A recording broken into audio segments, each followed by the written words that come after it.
My name is Zack. This is HVAC Shop Talk, and I'm going to talk about some of the biggest, most monumental days in my HVAC career. If you run a home service business like painting, contracting, lawn care, or cleaning, your to-do list is endless. From hiring staff to mountains of paperwork, not to mention doing the actual work that pays the bills. Jobber is a mobile and online app that helps you organize your business and look professional. With Jobber, you can quote jobs, schedule your crew, invoice, and get paid all in one place.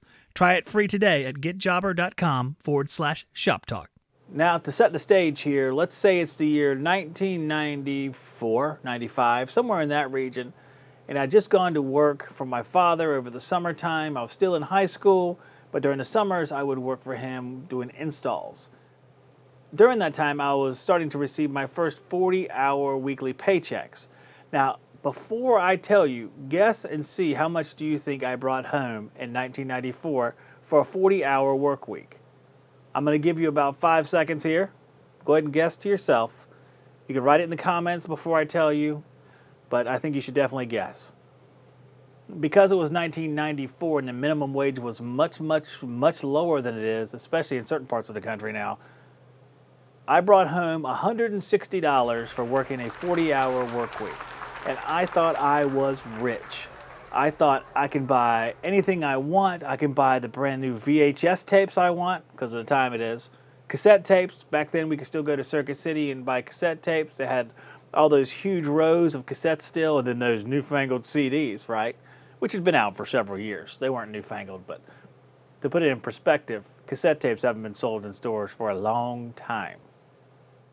So let's jump ahead 5 years or so. It's 1999. I'm on a trip with my friends to Roanoke, Virginia. One Thanksgiving, at the end of the day on Thanksgiving actually, it was still Thursday, we decided just to take off and drive. And we drove all the way to Roanoke, Virginia for no reason. We just picked a place and we drove there, and we stayed there for a couple days in what I think are the two worst hotels ever to exist. If you are in the Roanoke area, like my buddy Curtis I know was in the neighborhood, you may know the Apple Valley Hotel. The Apple Valley Hotel with the Benjamin Franklin toilet paper. I remember that. We made VHS tapes of this trip. I don't know where they are, and I hope they are never found, because we spent most of the time drinking heavily, I kid you not, and just staying in the hotel room farting around.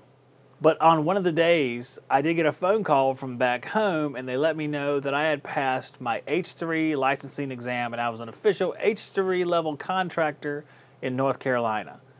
Why this was monumental to me is because it's a big day, because I can now officially do my own jobs, pull my own permits, and I was only 19 years old.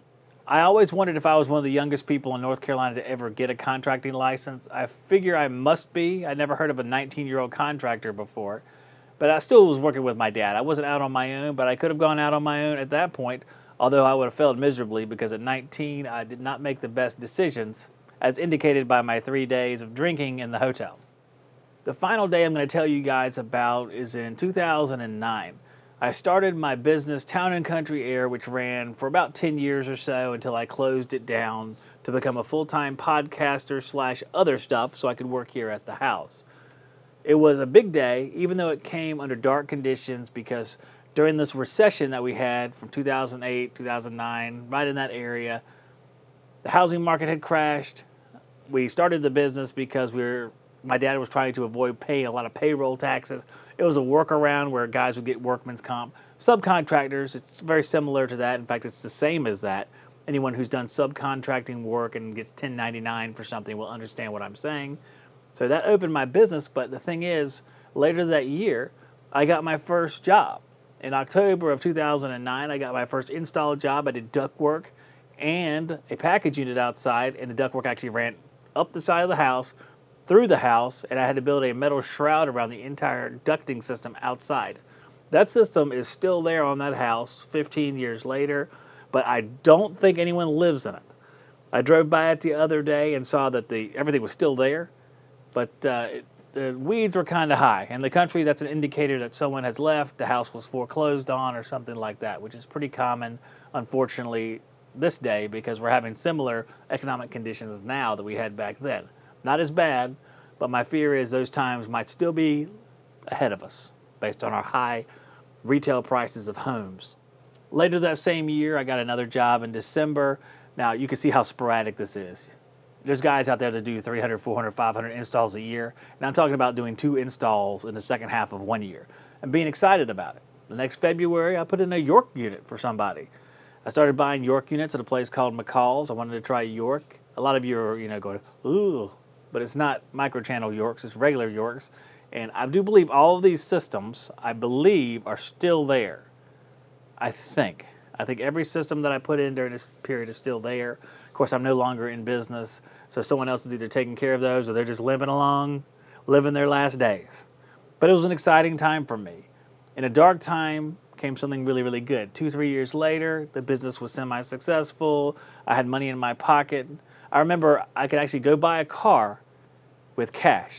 It wasn't an expensive car. It was a used car. It wasn't anything great, but I'd never been able to do anything like that in my life. And I can't do that now.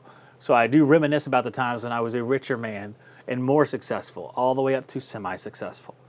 I hope you guys have enjoyed this little talk right here. If you had a special day that occurred in your HVAC career, why don't you write a comment down below and tell me all about it. Of course, like and subscribe, and make sure you comment, because remember, we're still giving away the yellow jacket at the end of May.